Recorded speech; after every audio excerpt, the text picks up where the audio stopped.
Hola niñas y niños, ¿cómo están? En el video de este mes les voy a explicar, vamos a hablar sobre lo que es paisaje sonoro. ¿En qué consiste el paisaje sonoro? El- el- este concepto se refiere a los elementos sonoros que se encuentran en el ambiente que nos rodea. Es decir, son los sonidos o combinación de estos y que conforman un determinado ambiente. Por ejemplo, en este momento yo estoy en mi casa y mi paisaje sonoro está conformado por algunos pájaros que escucho, vehículos que pasan a lo lejos por el camino y también a mi hijo, por ejemplo, que lo escucho que está jugando. Cada uno de los sonidos que yo puedo percibir atentamente forman mi paisaje sonoro. Como esos elementos que están en este momento rodeándome no se encuentran al alcance de otras personas por el lugar en el que viven. El paisaje sonoro entonces es único de un lugar y de un momento en especial.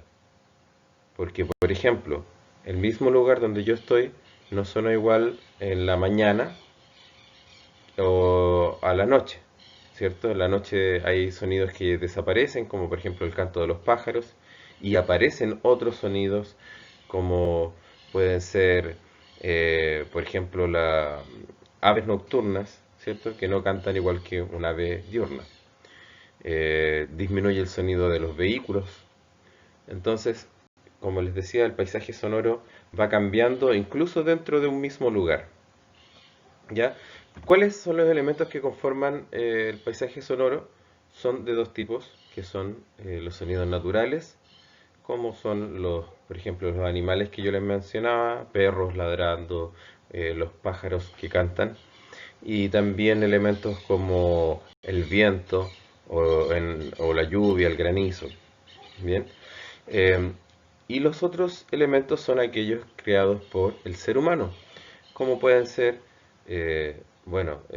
máquinas que estén cercanas, como por ejemplo lo que les decía, los vehículos, eh, o también las mismas voces y sonidos producidos por el hombre, por el ser humano. Eso es en cuanto a paisaje sonoro. En la guía se les pide que graben su propio paisaje sonoro. ¿En qué consiste esto?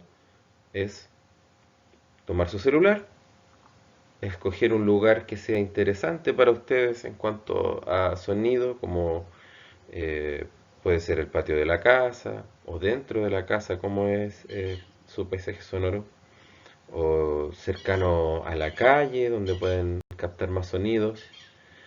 eh, y van a grabar 2 minutos de su propio paisaje sonoro. Después de eso, van a escuchar atentamente, ojalá si es que tienen eh, un par de audífonos para escuchar cada uno de los elementos que puedan encontrar en esta grabación que hicieron y los van a describir en su cuaderno de música, van a escribir, eh, por ejemplo, se escuchan cantos de pájaros constantes y describen si son sonidos fuertes, cercanos, lejanos, si son más bien agudos, si son graves. Describir manera, de la mayor cantidad posible de criterios que puedan cada sonido. Eso es todo por ahora. Les voy a dejar un video de una charla TED de una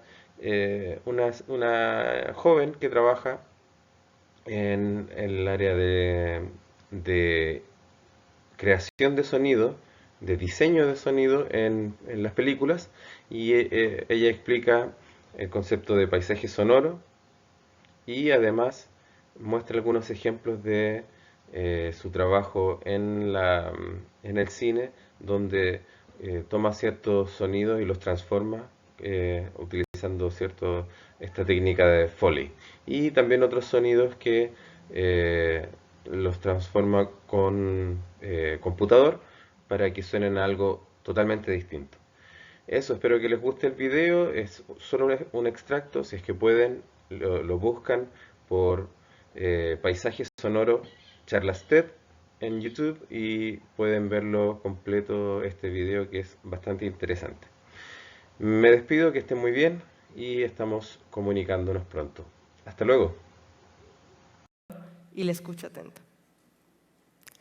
A finales de los 70s, el compositor y músico canadiense Murray Schafer escribió un libro muy importante.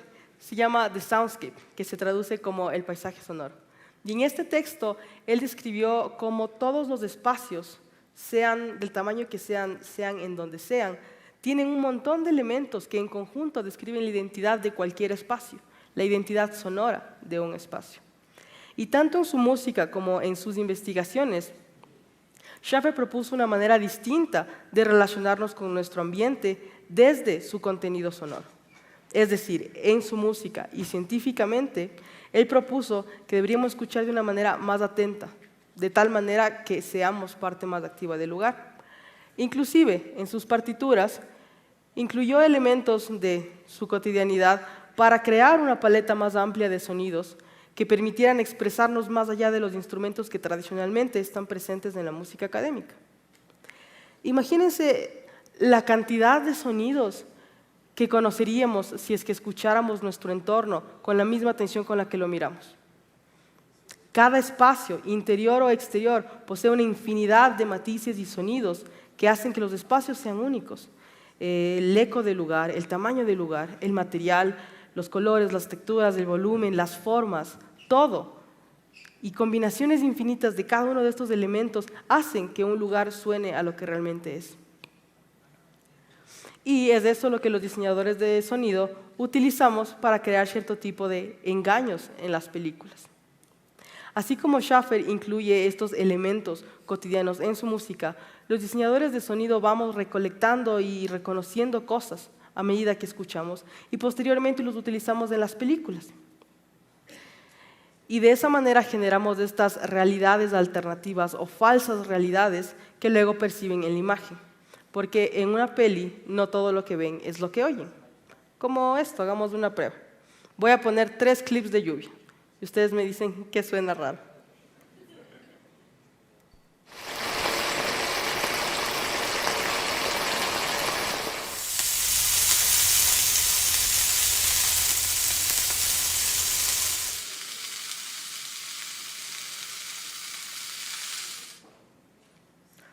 Resulta que ninguno de esos sonidos es lluvia de verdad. Todas le pertenecen al sonido de un mismo plato.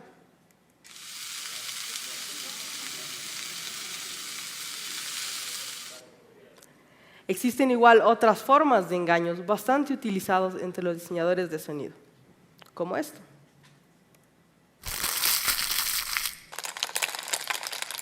Que en el mundo cotidiano realmente se conoce como envoltorio de canasta navideña. Es papel celofán. Y de la misma manera existen otros trucos que una vez que la imagen se une con el sonido y pasan en simultáneo, a nuestro cerebro le permite tener una especie de engaño en donde no nos preguntamos, pero ¿por qué ese sonido está con esa imagen? Sino todo lo contrario, el cerebro solo asume que le pertenece porque coincide en un momento del tiempo. Eso se llama síncresis. Y está presente en momentos como estos, que realmente vienen de algo como esto. Y en el cine muy conocido, los huesos rotos. En contexto,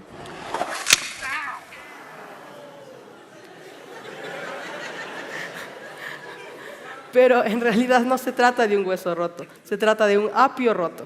Y mientras más fresco, es más crocante. En el cine pueden haber situaciones poco comunes y sin embargo tenemos que crear el sonido adecuado para ellas, como una situación babosa.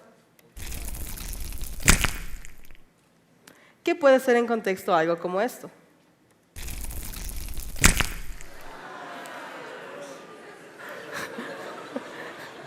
Pero en realidad eso es una visita a la frutera. Son naranjas y mandarinas escuchadas muy de cerca.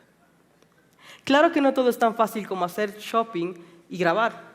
Esta es una práctica bastante compleja que se llama Foley y consiste en utilizar los objetos como si fuesen instrumentos hasta encontrar el sonido preciso que cada uno puede ofrecer. Y los artistas de Foley y los diseñadores de sonido tenemos la responsabilidad y la capacidad de desarrollar nuestro oído para imaginarnos qué objeto podría ser qué sonido. Entonces, existen otras formas de manipular a la audiencia. Bueno, no manipular, pero sí generar estas pequeñas falsas realidades en la audiencia. No solo grabando cosas, sino utilizando material que ya existía antes y mezclándolo. Como cuando alguien trabaja con color y tiene un color X y un color Y, y al juntarlos tiene un nuevo tono. En el sonido pasa lo mismo. Yo puedo tener varios sonidos que de manera independiente suenan a cierta cosa, que al momento de estar juntos generan algo nuevo. Y eso hacemos todo el tiempo con capas. Algo así. Eso es la grabación real de un ave enojada, pero es un ave de verdad. Y un cerdo. Ahora, ¿qué pasa si yo utilizo estos dos elementos y los junto de tal manera que pueda crear algo nuevo? Algo así.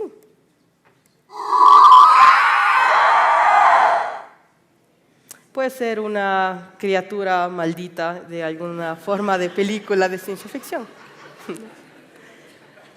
Pero además de utilizar los elementos para mezclarlos en conjunto de tal forma que den algo nuevo, podemos también manipularlos de manera independiente. Así como en la música existen notas graves y notas agudas, en el sonido podemos hacer que cada elemento sonoro sea o más grave o más agudo, de esa manera cambiando su tono. Para hacer esto utilizamos un parámetro en sonido llamado semitonos. Mientras más semitonos yo le suba a algo, más chillón va a sonar, y mientras menos semitonos tenga ese algo, o yo le baje, más grave va a sonar, y nos permite generar nuevas composiciones sonoras.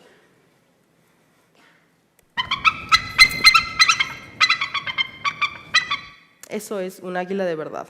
Ahora, si al sonido del águila yo le cambio el sonido con menos 12 semitonos, obtengo un sonido más grave. Y si voy más lejos y le reduzco aún más,